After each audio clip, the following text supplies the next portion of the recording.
Hello. Hello, everybody. We are here today. Today is very, very special for me because I am a fan of this guy.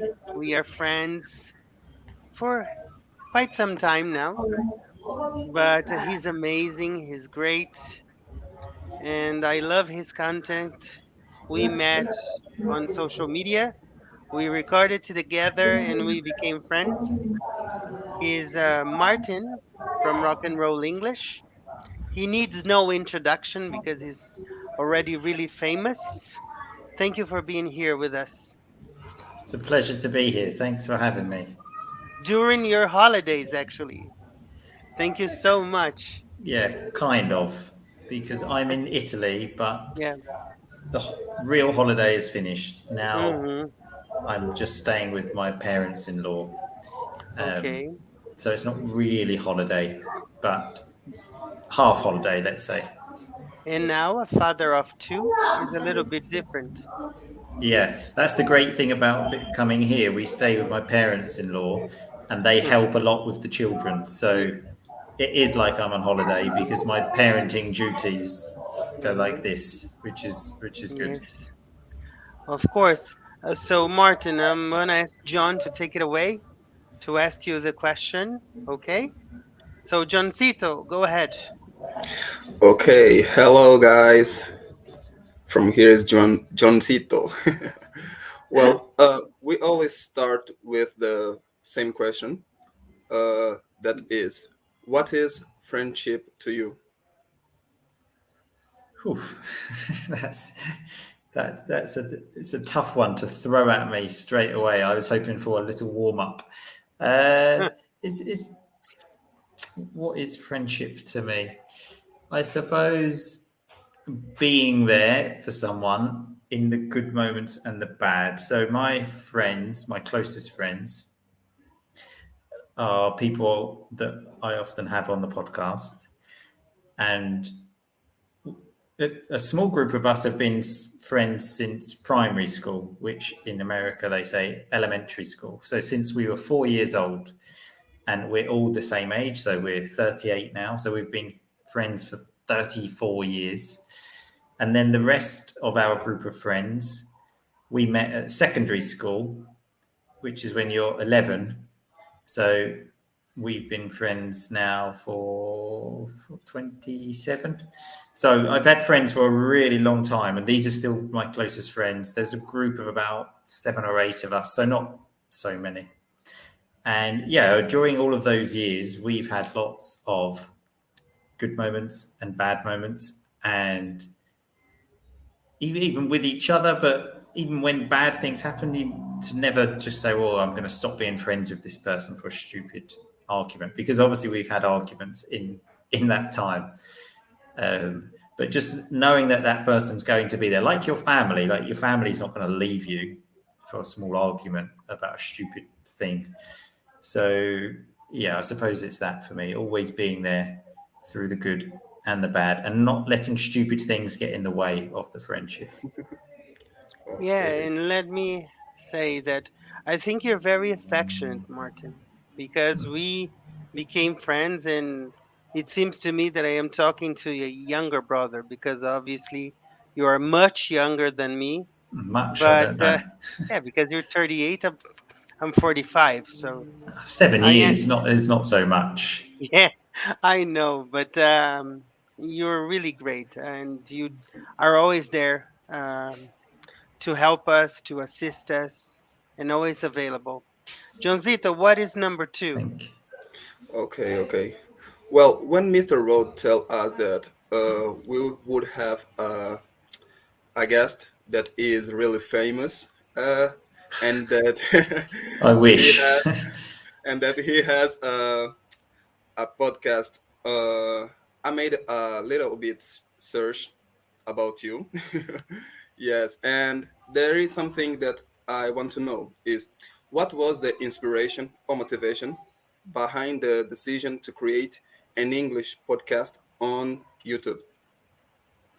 So there were a few. It wasn't just one thing. There were a few things that happened that led me to this decision. Number one is I was and am a big fan of podcasts. I love this format of media. Even now, almost every night when I'm at home in England, my job is to do the washing up, to wash the plates and things, and obviously two children. There's a huge mess, tidy the kitchen, and I love nothing more than putting in some headphones, pressing play, and listening to a podcast. I think it's a really like personal relationship when you have a podcast because so I listen to other podcasts. I don't listen to mine. And I feel like I know those people. I've never met them in my life, but I feel like I'm there with them and part of the conversation. I think it's because you have the headphones on. So when you watch TV and you're in the room and everyone's there, like I don't know, your mum, your sister, your wife, whoever. But when it's the headphones, it's that personal thing. So I love podcasts. So that was kind of in the back of my mind. And then, so I was, when I was still really trying to work on my Italian, trying to find some Italian ones. And I found one that I really liked was from someone who I kind of thought like didn't seem to have much experience because in the past, like media was like big TV stars. No, it wasn't just like normal people like us. And then he seemed like a normal person. So then I started thinking, I could do this. And I was looking around for Italian podcasts and I wanted something entertaining. And I could never really find anything entertaining. And so I then thought, well, what if I make something? Just sort of like normal conversations with friends, because often people think they have to be really interesting. So other Italian podcasts I listened to were like about a poem, Sicilian poem written in the 14th century, which is interesting, but can also be quite heavy and boring. If you just listen to like two friends having a conversation, that's much more interesting for me. So all of these things together, and then I just thought, you know what, I'm going to try this. And I made a few episodes and just sent it to students, and they really liked it. So then I thought, okay, let's do it. But I was also very scared of doing this and putting myself out there. And it took me about 2 to 3 years before I actually finally published it on the internet because I was so scared of what other people would think. But yeah, once you start, then obviously it's much easier. I thought one of my favorite quotes is, "You don't have to be great to start, but if you want to be great, you have to start." And so, and then I kind of thought about that, like everyone's on a journey, so everyone's going to start terrible, and then you keep improving. So yeah, so all of these things together is why I started. That's like my whole story of starting the podcast. Very good, Awesome. very good. Awesome. Awesome.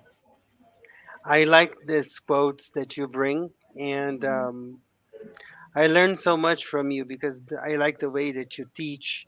I like the way that you react when you're teaching. Could you tell us a little bit about your course now? Because you have a new course. Go ahead. Yes, that's right. So Sure. the new course is called Jungle Listening, and it's so again, this was years in the making, really. And so I did a pronunciation course with a really important English teacher last year in Cambridge. His name is Adrian Underhill, and he's the one that made like the phonetic chart.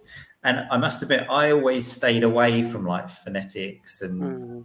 because it's like, you know, you've got all of those strange symbols, and I was like, oh, this is too complicated for me. So I always stayed away from it. And I think many people do that.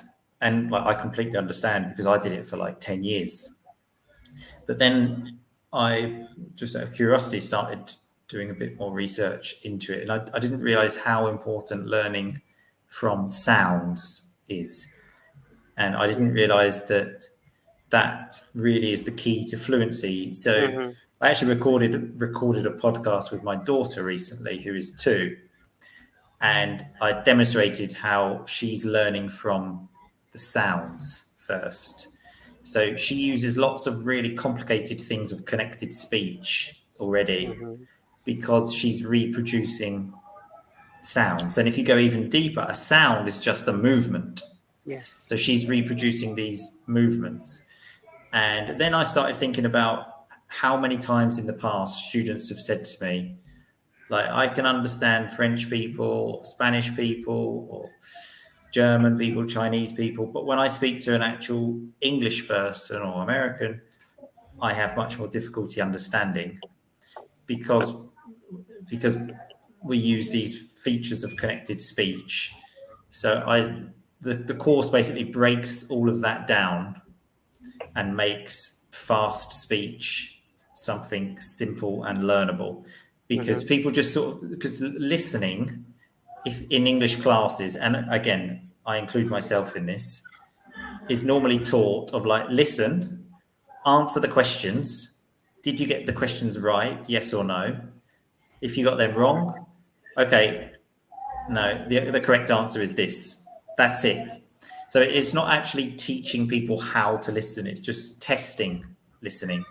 So in the course, I like actually teach people how to listen, because in listening, words don't exist. This sounds strange, but so the most common example is do you. So if I say, do you like it?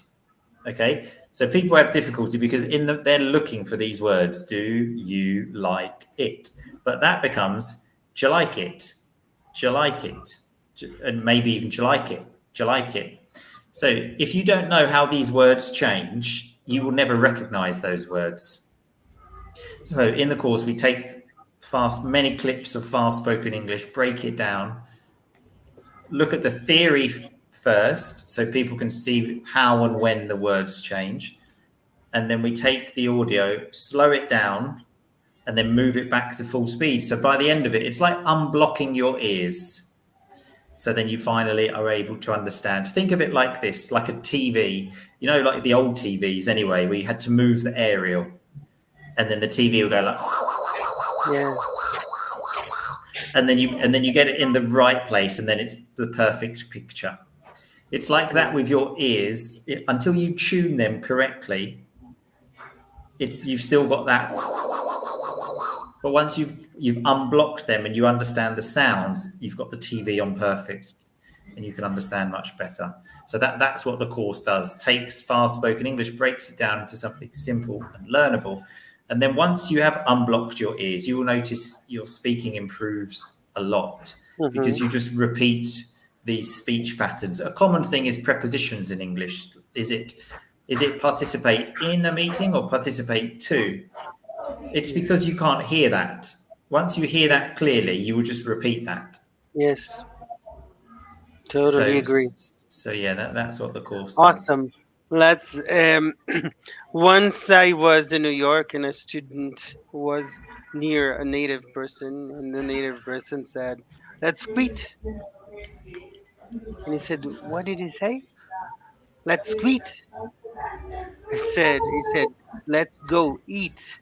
But he didn't say that. I said, "Let's quit." Yeah, So it's very yeah, fast to understand. But yeah. now, Martin, we have a special moment. John, Now it's time for Dev's question. Deb, what's your question? Be careful because the guest today, you know, very high level. As Mr. Martin also has a YouTube channel for podcast, I would like to ask him the question about his podcast. Mm-hmm. Mm, Tell us about one of the funniest and one of the weirdest things that happened during your podcast. One of the funniest and the weirdest. It's difficult to, because I would say in almost in every episode Mm-hmm. there is something. So weirdest. I'm trying to Was with think. me. Was when you recorded with me. That was one of my favorite episodes, I have to say. You should That, say that this that guy was talks a lot. that was one of the episodes I got a lot of comments about, Mm-hmm. because on the episode when we spoke, there was a real, people could feel the connection between Mm-hmm. us, and Yeah. it's with you especially, the Mm-hmm. the way you spoke, And lots of people said, "Oh, he sounds like such a nice guy." This is what I mean about when you listen to podcasts, you're almost part of the conversation. But as for funniest, again, it's really difficult to give it the funniest moment. One of the moments that kind of sticks out into my head is I was telling my friend I came here actually to my wife's family house once, and I forgot to bring any underwear, and I told my friend I had three choices. Number one was wear no underwear. Number two was ask my father-in-law for some underwear. Or number three was to wear my wife's underwear. Wow. And I said to him, what option do you think I went for? And he said number three. And I said, yeah, that's what I did. I wore my wife's underwear. And then I remember he asked me what underwear it was. And I said, well, obviously I didn't choose like sexy underwear. I just chose the simple cotton underwear. And then I remember he then used a really nice expression where he said, well, I thought, in for a penny, in for a pound, which is a lovely British expression to say, like, if I'm playing, if I'm betting and I put 1 penny in, then I'll go full on and I'll put a pound in. So it basically means if you're going to do something, do it properly. So that one sticks in my mind for a funny moment. But like I said, there are many on every episode. For weirdest, I can't really think of a actual weird moment. Actually, I kind of, when I did episode 200, and I did it live like this. I recorded it live, Yes.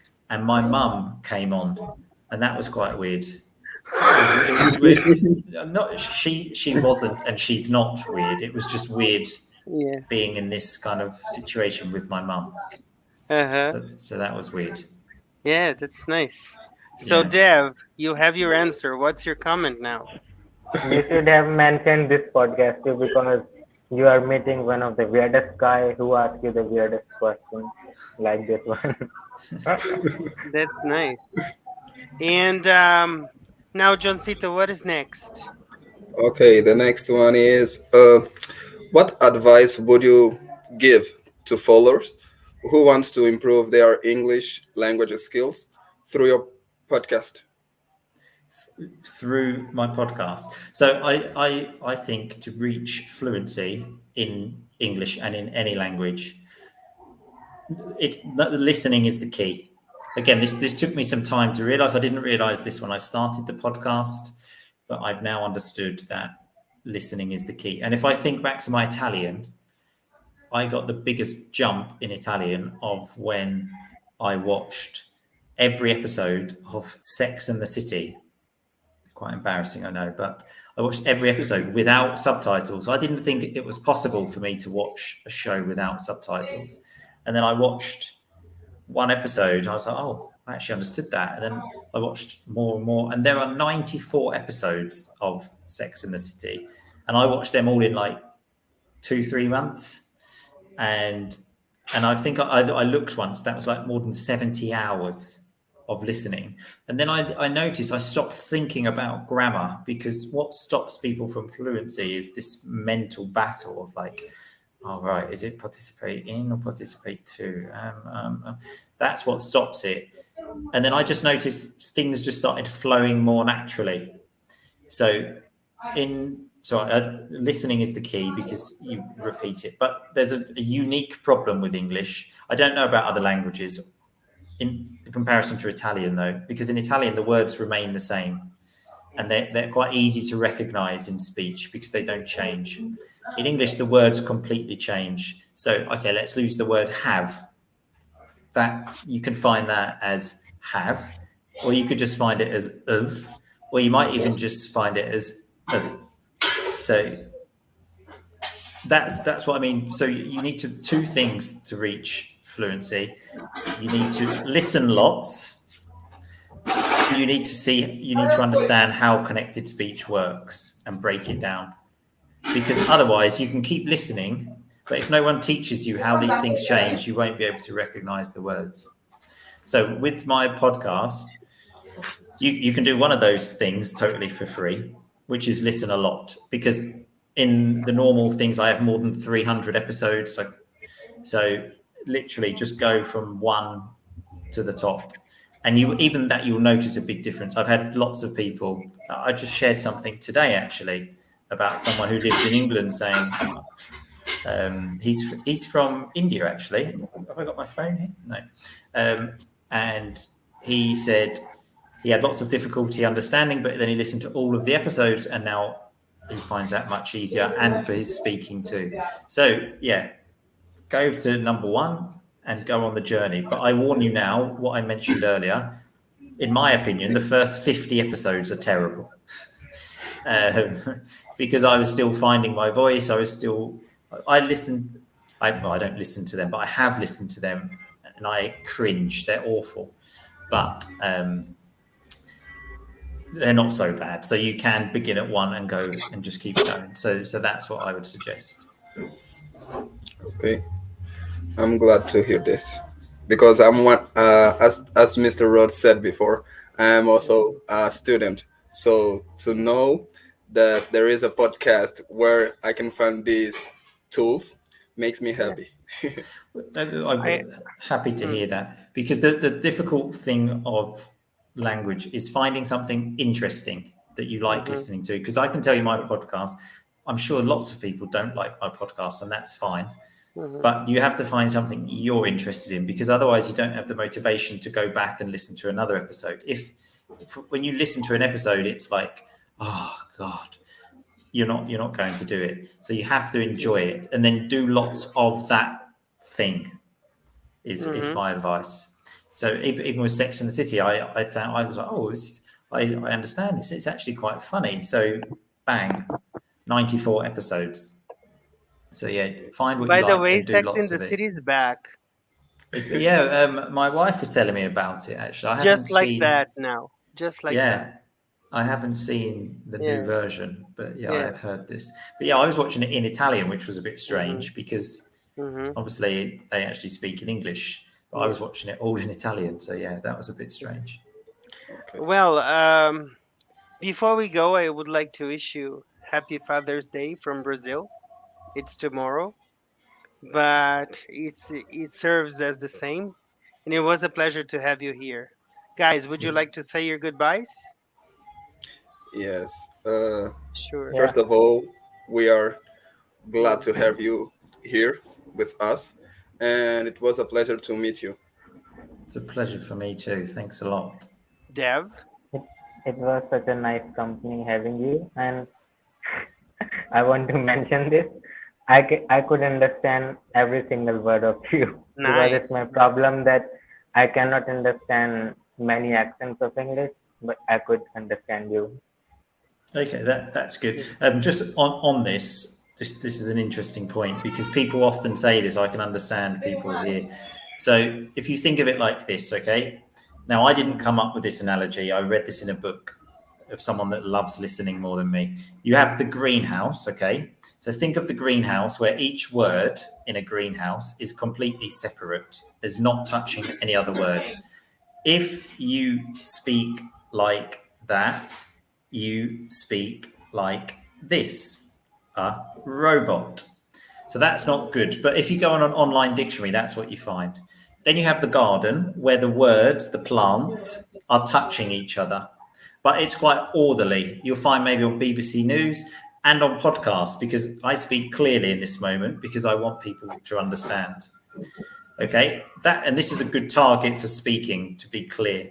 The problem is the jungle. When you go in the jungle and all of the words, and it's a big mess, so you don't know where one word finishes and the next word begins. That's a problem. Now, it's not a good idea to speak like the jungle, but many people, native speakers, do. But it's useful for listening. So that's why my course is called Jungle Listening, because it takes you into the jungle and breaks that down. So yeah, you could probably understand me because I'm talking garden English. which is what everyone does. If you listen to Barack Obama, he speaks garden English, for example, because it's necessary to be clear. If I was talking like this, Mm-hmm. you don't really understand what I'm saying. It's no good for anyone, is it? So, so it's good to do that. But Mm-hmm. also, if you want to understand films without subtitles and go to England, you need to understand what happens in the Yeah. jungle. Yeah. So garden English is the best. Certainly And for a target for speaking, yeah, because yeah. you're clearest. Yeah, Mm-hmm. 100%. Yeah. Yeah. So in fact, if you start Mm-hmm. speaking in jungle English, which is Mm-hmm. like what many native Mm-hmm. speakers would do, Mm-hmm. that's a bad thing because you're less clear and people have more difficulty to understand you. Yes, I agree. Well, I don't have words to conceive how happy I am to have this guy with us. And I would like to thank everybody who was here watching. Modag, Sida, Maga, Odi the Thai, everybody. It was awesome. Pratik. So I don't know what to say to you. I can thank you enough. I It was just a can say pleasure. thank you for your friendship. It was a pleasure for us. See you Thank, next week. Thank thank you you. too. Thanks Thank a you, lot. everybody. It was a Bye. pleasure, my friend. Enjoy your holidays. Thanks a Bye lot. bye. Bye Thank bye. you so Bye much. bye. Bye. Bye. Bye, everybody. See you next week.